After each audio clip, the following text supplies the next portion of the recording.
Well, welcome everybody. This is terrific. This has been in works for a while, and it's sort of an it's in some sense an off-the-wall topic. So I really didn't know what was going to come of that. I want to thank my co-organizers, Konstantin Mishaikov, Herbert Sauro, Steve Wiley, and all the members of the modularity working group that we've been having for a year or so that have contributed to all of this. So what I would like to do in the next 30 minutes or so is just frame the topic. And my view is probably different from that of many other people we've had as part of this working group. We have lots and lots of cool discussions that really stretch your mind. And if you're interested in joining us at some point, talk to me.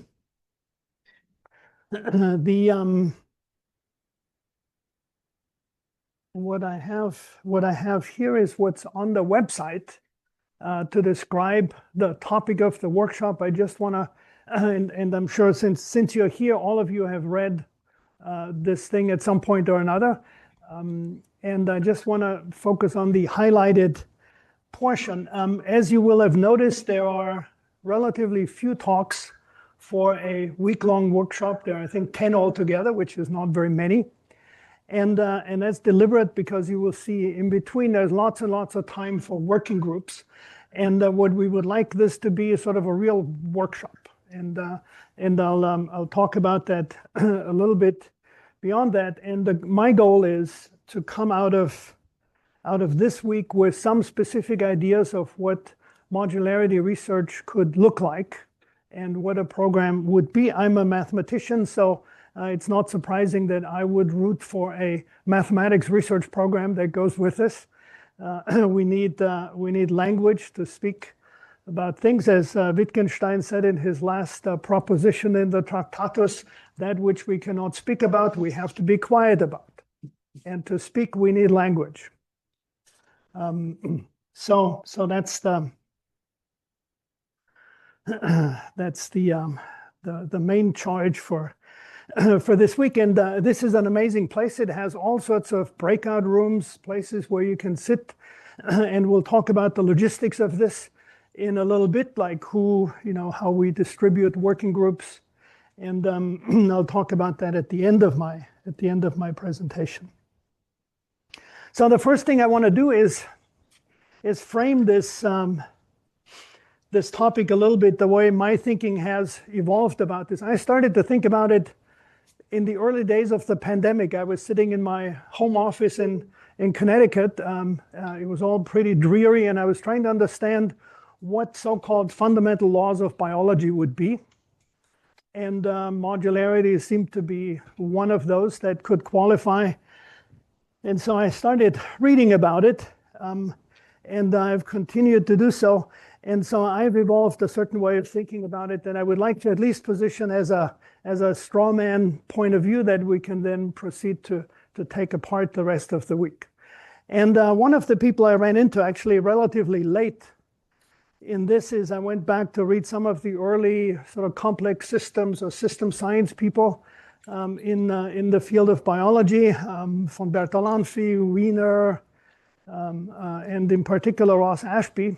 And I want to in particular focus on what Ashby has been talking about. So he was very interested in the 60s in organization, in particular self-organization, organization of a biological system. And the way he defined organization is as follows. You have a system, which he thinks of as a set of states, system states, and you have a function that takes a state and transforms it into another state. And for him, an organization of that system is a decomposition of the state space into a product of sets, which he calls the parts. And then the function tells you how these parts depend on each other and how these parts are conditional on each other.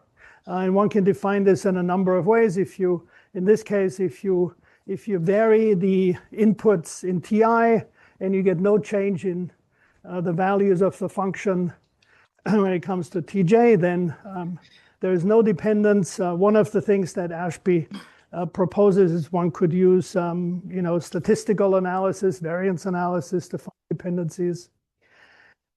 And without getting too technical, that's his idea of an organization. So, okay. So then he goes on to say conditionality is at the core of the concept of organization. So what is conditional on what? And that is what we need to get at with organization. And I mean, for me, it's interesting because modularity, a modular decomposition of a system, is a particular form of organization of that system. So everything we're talking about is subsumed in Ashby's point of view. Another very, very interesting thing, which the more I think about it, I really come to believe strongly, is that organization is not something that's an intrinsic property of the system. Organization is something that is the relationship between the observer and the system. In other words, the observer imposes on the system an organization in order to analyze it, understand it, do a number of things. And a lot of the papers and a lot of the discussions I've had is, what is the modular structure of biological systems? But this relativizes that. What is a concept of organization we have that helps us understand a system, and that may or may not have to do something with specific properties that system has. And finally, it says an organization of a system is intrinsically neither good nor bad. Right? It's an organization. Any sort of decomposition like that is an organization. And we need to specify what we mean by good in each particular case. So what is this organization good for? Why are we doing this, and does it help us understand the system or not? So one of the things it does is it also relativizes modularity. There's no intrinsic modularity in a gene regulatory network necessarily. It is something that we can impose, and there are a number of different ways in which one can do that. And of course, if you look in the literature, there are lots of different notions of modularity. Even for the same type of system, there are different notions of modularity. And rather than saying, this is the right one, this really corresponds to what goes on in biology, or the wrong one, one should ask, according to Ashby, is this a useful way of analyzing a system or not? So I personally subscribe very much to these viewpoints. And anytime you have comments or questions, feel free to interrupt. There will be a fair bit of time afterwards. In fact, I will be quite short. So, as I said, this workshop came out of a working group that we've been running for about a year. It's been a fascinating bi-weekly meeting that we have every other Tuesday, and it has helped me a lot to understand this whole topic. This is a draft of a paper that came out of it, which hopefully by the end of the day tomorrow we'll put on the archive. It discusses a lot of the things that I addressed, and is sort of a perspective on this whole issue that we can use parts of as we wish. I'll reproduce a few parts here. And as I said, the members of this working group really deserve a lot of the credit for this. So one of the things we have in this paper is what we extracted sort of as a checklist.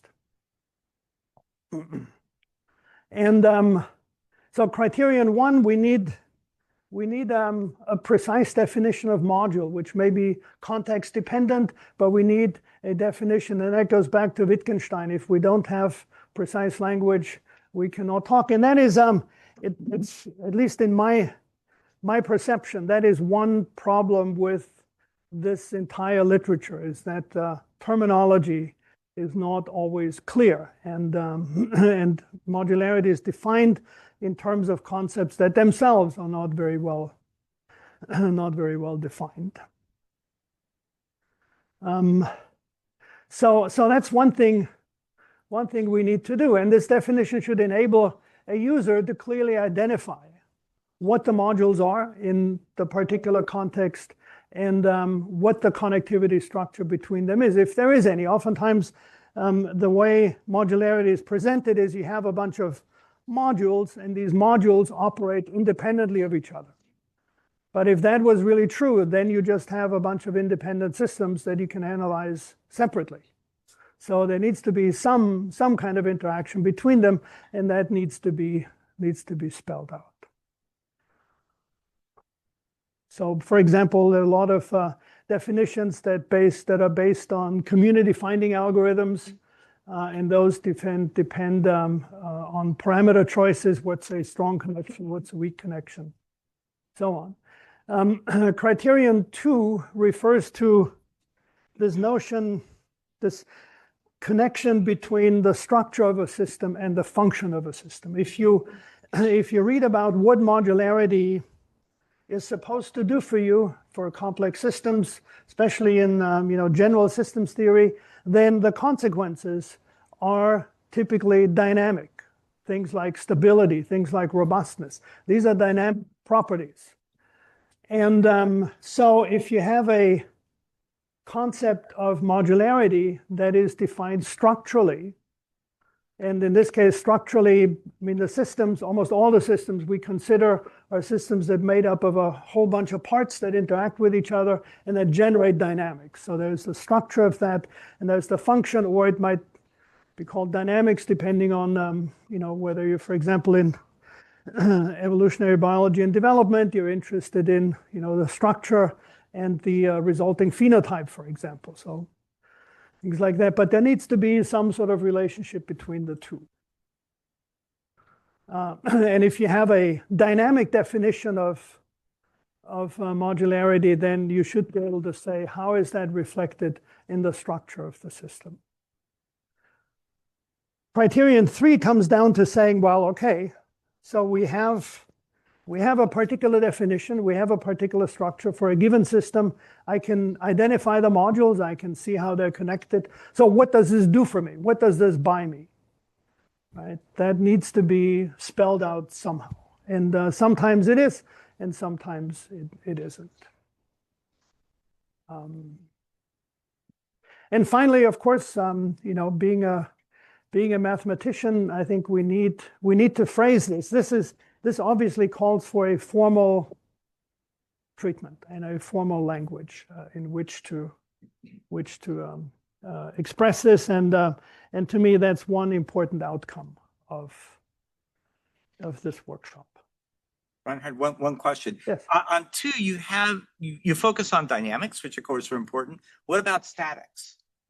Why is it just dynamics that you focus on there?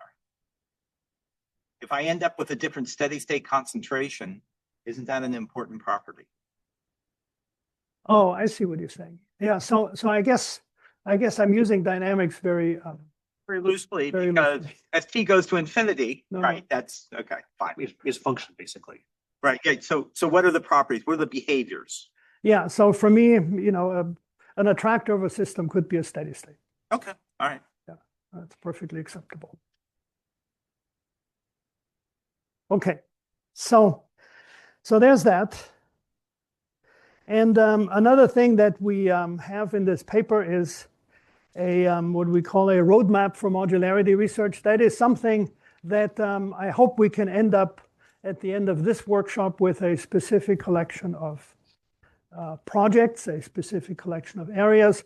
And I personally, what I would like to see is turn this research, this concept into a really active research area. We'd like to be able to come out with a white paper at the end of this that says, here are all the reasons why you should support research in this field, and here are specific things you should be supporting.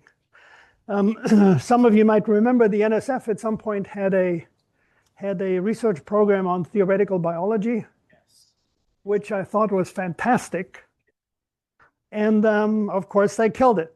So it's every time I meet them, I bring it up. Yeah. So that something like that, I'm thinking that would be really important. So here are some projects that some are smaller, some are larger.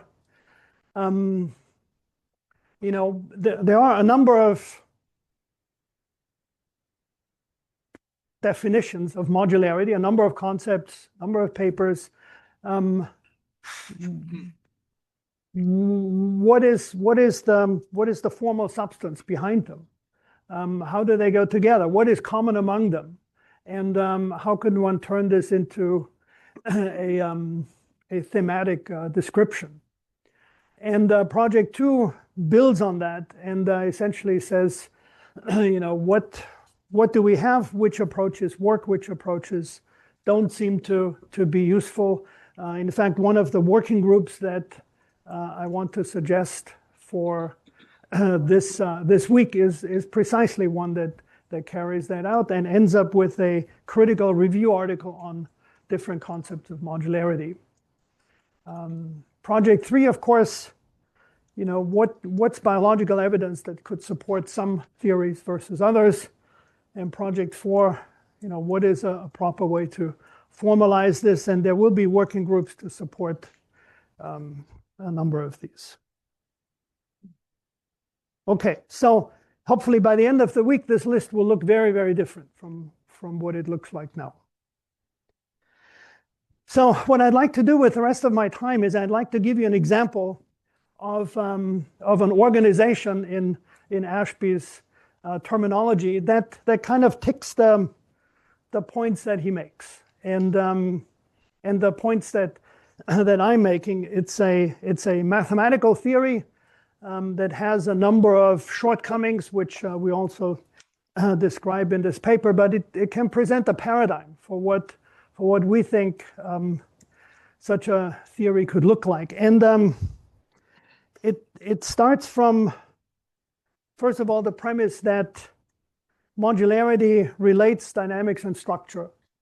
And number 2, it takes the viewpoint, you know, having been cooked up by mathematicians, that short of finding evidence for modularity in particular biological systems, if it is to be connected to dynamics, then if it's real, it needs to be somehow reflected in the mathematical models that we use to describe these systems of differential equations, Boolean networks, Gaussian processes, what have you. It should somehow be reflected in there. And mathematics, of course, is full of decompositions in all sorts of fields. Geometry, topology, algebra, you find decompositions. I'm an algebraist. I found some inspiration in algebra. But that was really the basis for the approach we took. We focused on Boolean networks just because I love Boolean networks. They are, for many purposes, they're easy to deal with. They're used quite extensively to describe biological systems. They essentially give you a qualitative view of a biological system as a decision diagram, if you like, based on logical rules. But it allows for a simpler description of different things. So that's. I have a question. Sorry. Yeah. One of the things in this sort of broad sort of introduction to this is you don't talk about scale, and maybe it's implicit or it's buried in your definitions. But how do you even know for a system that you're trying to take apart and put back together what scale time or space or both, what are the relevant scales? Have you already made that decision a priori, or is that part of the discovery as you go forwards? Yeah, so I see the task of a biologist or a neurologist in your case. You're interested in something, then those are all things you need to figure out, right? You need to figure out what is the organization I impose on that system, and looking at the different scales that are involved are crucial. And that by itself, I think, leads to a tremendous number of mathematical and conceptual challenges if you have now multiple scales involved. Right. So, but when you begin this endeavor, you assume a certain scale, or do you, is that something that you start with as a hypothesis as you build? So in the example I'm going to show you, we simply start with a mathematical model, right? Because in order to combine structure and dynamics, you need to have a description of your system that is dynamic in some form. So now, ideally, if you did a good job, then you would have the multiple different scales represented that are involved, or maybe for the things you're interested in, the scales are not important. I think if you're interested in things like, I don't know, emergent properties, then probably you do care about scales. But there's no a priori anything in there. Gary. Yeah, so I think that's a challenge, right? Of the contextualization, defining the contextualization, which you then structure your organization on. You know, the people in this room come from very different fields. If you're a mathematician, you're going to start with a mathematical model. If you're a biologist or a clinician, you're going to start with a biological process or a clinical situation that you want to deal with. And then I think one of the challenges or the goals of this particular meeting is to identify a path by which, whichever starting point you are starting with, we have enough of a common language so that we can converge from our initial starting points on a particular organizational structure that is useful, right? So I think in this particular circumstance, as Reinhard's a mathematician, he's going to start with that. If you are a biologist or a clinician, you can think about your particular system, but having seen how they do this, you might now start thinking about how you would map your particular biological system into these particular concepts and how you would describe them. Thank you. Yes. I think there's an issue here of some or all. To deal in general, I completely agree with these comments. However, the world of chemical reactions in cells is a huge world which fits perfectly into the modular view. Whether it can be, there's a head shaking, and I agree that to do it is a different issue, but they are modules that have been identified by experimental scientists over 100 years. And equivalently, the world of ion channels and transporters is about 50% of all the proteins in a human being, and it accounts for a very large fraction of all clinical successful clinical treatments, and those are definitely modules. They are created physically as modules and can be studied that way. So I think those are two areas where this approach clearly identifies central biological problems, not just how intermediary metabolism of one type or another works, but the entire issue of thousands of chemical reactions, or something of the order of 20,000 channels and transporters. Great, thank you. Yes, I hope this will be very contentious the whole week. Question for Gary. So you've got mathematicians and you've got biologists. What happens if you're a computational biologist? Well, I think if you're a computational biologist, you've already gotten at least a particular approach that you've adopted by which you constrict your computational models, right? Okay. So you're already one step ahead of a non-computational biologist because you're thinking in terms of some abstraction level that is transferable beyond a particular function or set of molecules, right? So I think this is one of the challenges for classical biologists is the idea of useful abstraction and what level of useful abstraction you can adopt that can help you understand not just the system you study on, but how it interacts with other things as you go forward. Yes. I had a question about, in your definition of modularity, do you include any sort of empirically proving or disproving of whether these are actual modules? Is that part of the requirement that they have to be testable? Yes.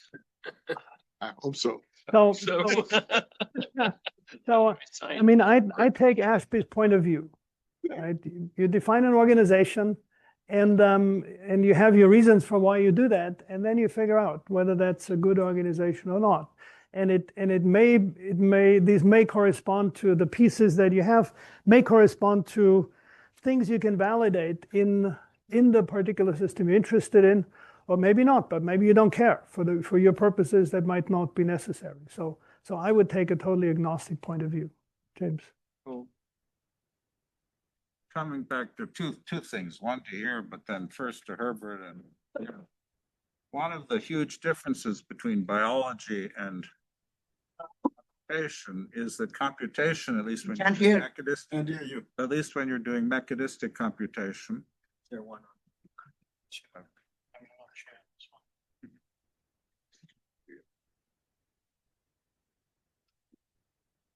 One of the big differences between biology and when you're doing mechanistic computation is that in computation, you are forced to modularize.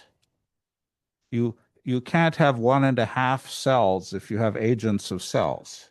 You can't have a 1.5 concepts of your copies of a network. Whereas biology, I fundamentally believe, is approximately modular. That you have a lot of boundary crossing and you have a lot of fuzziness. And so we're trying to force rigorous mathematical definitions onto something that fundamentally I don't believe has universal modularity. The same thing comes up, and I was shaking my head earlier. Absolutely, ion channels have functions. And absolutely, there are components of the metabolic pathways that could be called out that are well-defined and are identified within mitochondria, for example. Absolutely, the nucleus in most organisms is well-defined, although not all of them. There are counterexamples to that. What's difficult is intermediate scales of organization. You could define cells, you could define functional groups like colonic crypts, but whether you could define functional smaller organizations, which people see in correlative studies, people they could come up with a whole bunch of people who are doing this now, where you see short-range correlations, but they don't necessarily have the kind of strict modularity. We can identify the heart or the liver as an organ, so that there you can modularize. We can identify the cell mostly as an agent.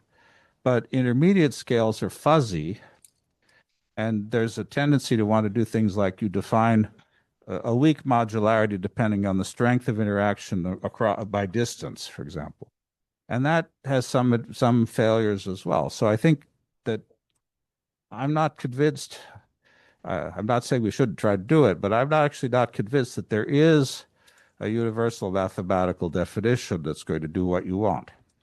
Okay, so let me try to finish what I have to say before I run out of time. I'm going to leave 15 minutes at the end to discuss, so and I'll just try to take another 5 or 7 minutes to finish what I'm saying. So what I will show you is a rigorous formal mathematical theory that has one of the shortcomings is precisely what you say, is that biology is just not neat enough to fit into this. So one needs some sort of a fuzzy version. Anyway, so this focuses on Boolean networks. If you've not seen Boolean networks before, it's a collection of variables, in this case 3 variables, that each have associated a logical rule. And they take input from the other variables, and the logical rule integrates that input. So each variable has a 0 and a 1 as a potential state. And so you can see here in part B, how if you start with a particular state of these variables, say 1, 1, 0, then these rules will transition you at the next step to 1, 0, 0, and so on. So what you have on the right side is the dynamics, and what you have on the left side is the structure. It is the wiring diagram, if you like. And for our work, the hypothesis we made was that we divide the structure, the wiring diagram, into strongly connected components. That's a graph theoretic condition. A directed graph is strongly connected if from any node to any other node I find a directed path. Okay, and strongly connected components are maximal subgraphs of that kind. Now, from the point of view of dynamics, the reason we chose that particular thing to focus on is that a directed loop in this graph corresponds to a feedback loop in the system, and feedback loops are key dynamic motifs that drive dynamics. So that's why we focused on that. And so this says our modules are those that if they contain part of a feedback loop, they contain all of that feedback loop. Okay, so that's the hypothesis we took in terms of modules. So that is the organization we're imposing in Ashby's terminology. And so to give you an example, so to again put this in Ashby's context, if you have a system F from S to S, S will be a product of two parts, F and G. So S consists of 4 tuples, 2 out of F, 2 out of G, and the function F connects F and G. So G is conditional on F, and the way that is done is by this collection P of relationships between the variables. So that's the context in which that exists. So now you can think of it differently. You can say, well, if I have 2 subnetworks, then I can glue them together to make a bigger network if I have gluing instructions. And the P is the gluing instructions. Now, one of the key results in the paper we have is that if I take any Boolean network, so I think of this as a model, a dynamic model of a biological system, if it's not simple, which we use the language that's inspired by group theory in mathematics, but simple means if it's not strongly connected, then I can take it apart into strongly connected pieces, F1, F2, Fm, that are related precisely by these what we call semi-direct products, right? If there are no connections between them, then this would just be the product. There would be no relationship between them. But any one I can decompose like this. So you give me a system described by a dynamic Boolean network, and I tell you what the modules are. I can specifically identify them and take them apart. And the other result is, and that's a really important one, that if I have such a decomposition, then it induces a decomposition of the limit cycles of the big network in terms of the limit cycles of the small one. So this decomposition into modules carries over precisely into a decomposition of the dynamics. So it satisfies this relationship between structure and dynamics. So that is, I would take this as one indication that the organization we imposed has the potential of being a good one. So what Ashby gets from his organization and the connection between the parts is a graph, right? A directed graph where an edge indicates that one part is conditional on another part. These are some of these graphs. We analyzed 100-some published Boolean networks. And these are some of them, and that's the graph that describes the organization. So you see a number of nodes, the size of the nodes corresponds to the number of variables in the modules, and edges indicate what is dependent on what. One of the things you notice that if you have two strongly connected graphs, then you can have edges in one direction, but you cannot have edges in both directions because otherwise they would merge into one larger strongly connected component. So these graphs are all, you can either describe them as partially ordered sets, where the edges, direction of the edges indicates the order, or you could describe it as a directed acyclic graph. And one of the things you notice, of course, is that the topology of these graphs is vastly different. So one question which I would love to study is what does the topology of these graphs tell you about the dynamics of these systems? Can I ask a question? Yes. What is the difference between key and a direct connection? So a couple of slides back, right, this P, right, is the, I don't know what you call it, the thing that puts together the two individual systems. Mm-hmm. How is that different than an edge? Oh, so an edge here indicates that there is a P, connects these two components. So if you like, you get this by collapsing together all the strongly connected components in the graph into one. Yeah. Okay. So that's one problem that I would very much be interested in. Now, another thing that might give you an indication why this might be a good organization, that if you're interested in control, then it turns out you can control the entire system by controlling each of the nodes and assemble these to a control of the entire thing. So here's an example. It's in the paper. You can take a look. This is a network, I think, related to pancreatic cancer. And you want to control this by, basically making the cells transition to apoptosis. This will have 3 modules, and you can control each of these separately. It turns out if you control this one and this one, then this one is already taken care of. So control simplifies, modularity simplifies control substantially. So these are some pros for this particular organization. Cons are precisely one of the things James pointed out. This is a theory that is unlikely to exactly fit biological systems. Another shortcoming is that strongly connected components depend very much on edges.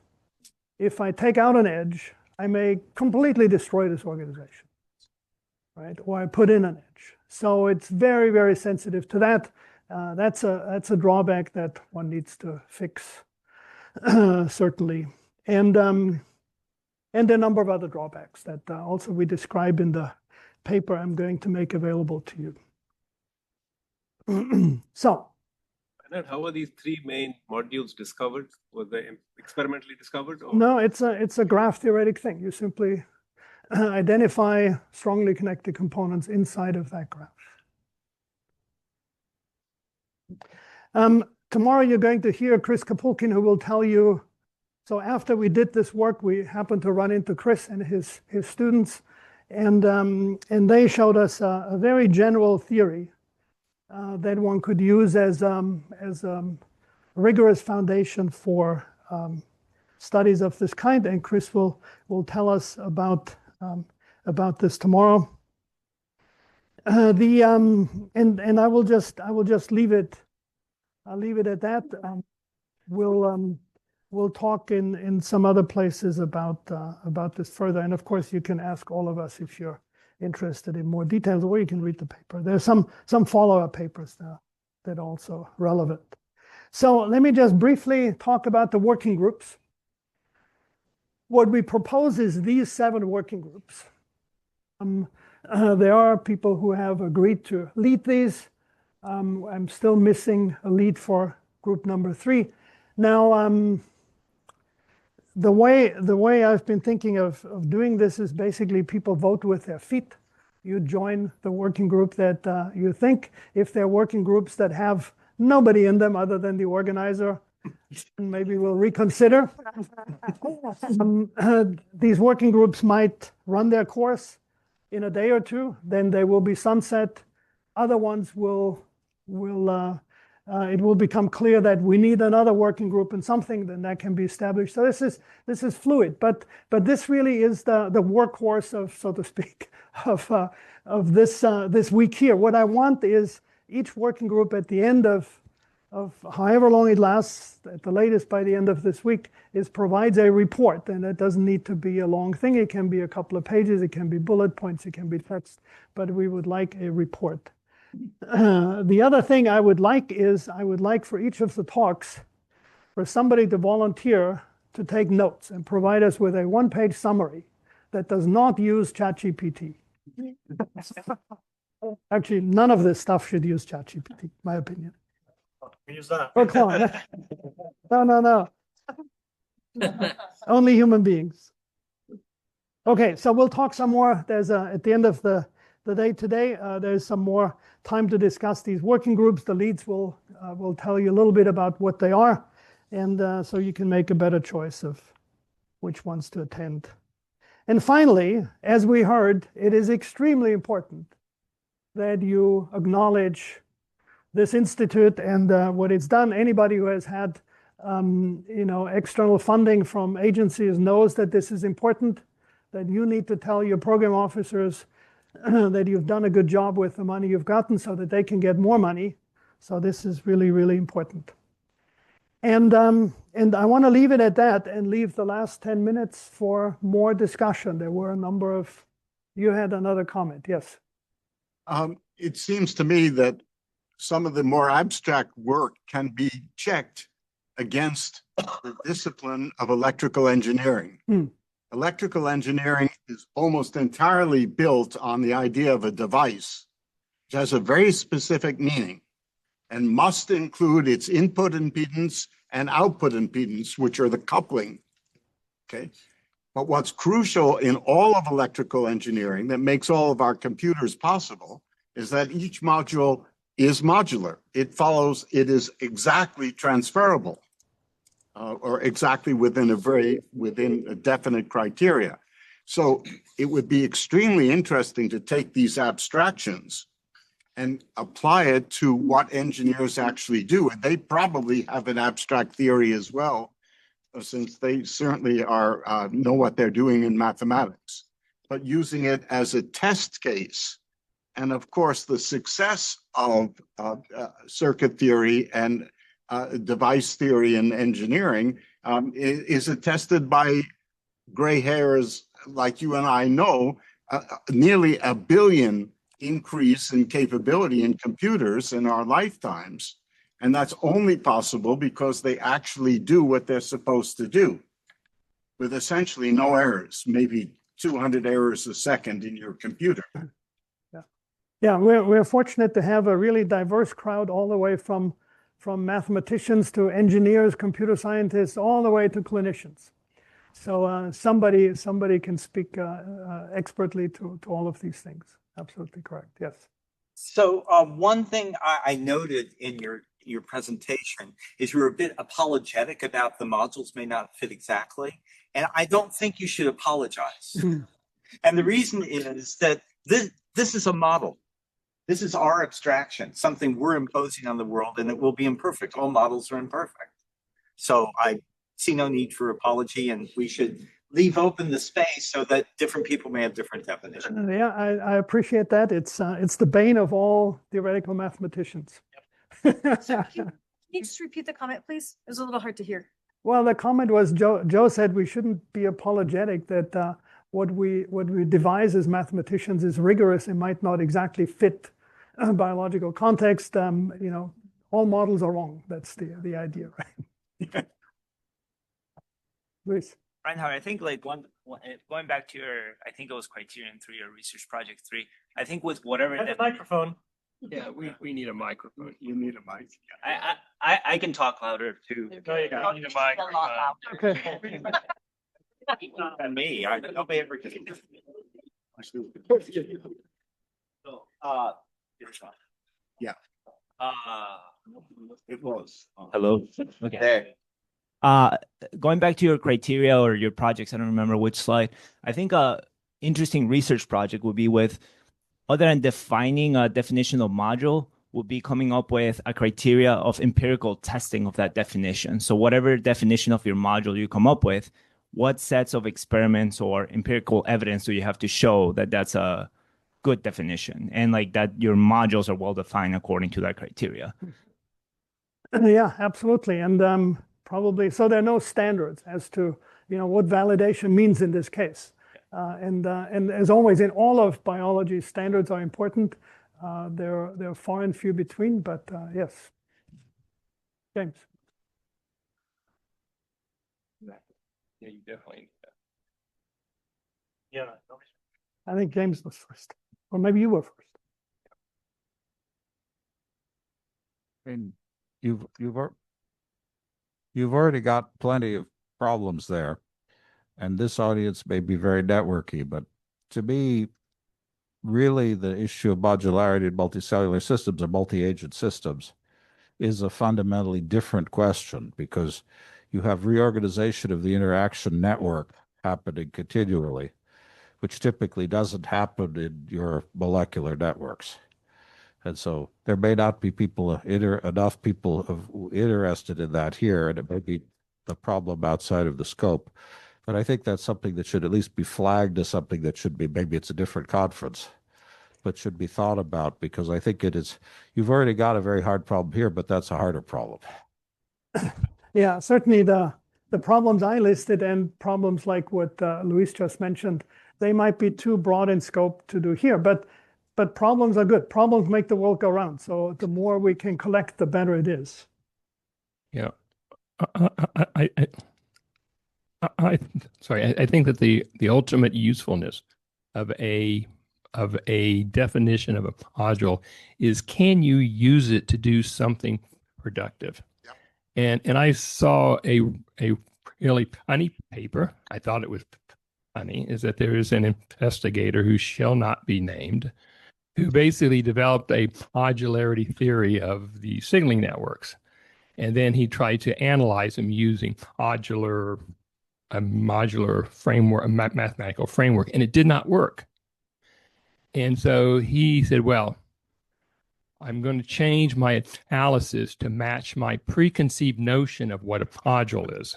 Now, if you look back upon his definition of module, it doesn't vaguely resemble any definition of a module that this group would come up with.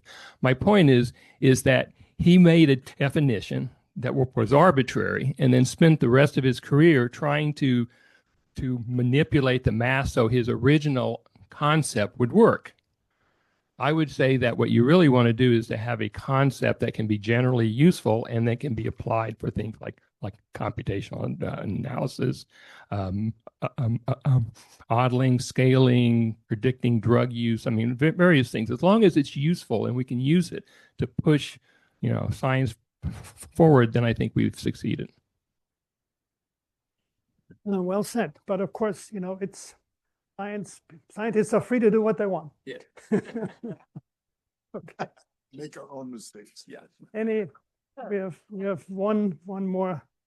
two more questions. Thank you. I was wondering if are we trying to find a concept of modularity, like something's modular or not, or is it different degrees of modularity? Because I always understood modularity in degrees, and I think it's almost impossible to define it otherwise, especially in a biologically meaning way.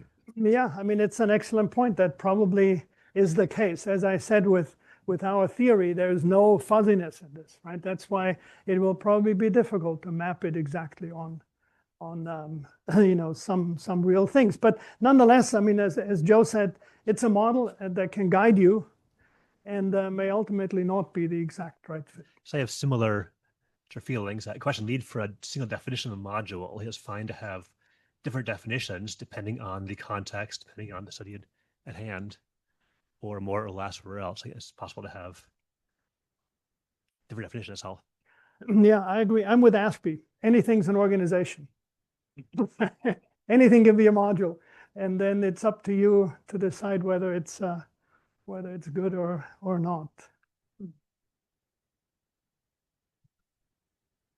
I completely agree about the difficulties of defining modules in general, but one can say things that are likely not to be modules. For example, a chemical reaction which is measured at 100 millimolar KCl with undetermined calcium, but is known experimentally to vary by factors of hundreds with calcium or with salt concentration, cannot be used as a module, even though it fills biochemistry textbooks. And I gave very specific experimental checks. Okay, this is not vague. You measure the rates, you change the calcium, you change the salt.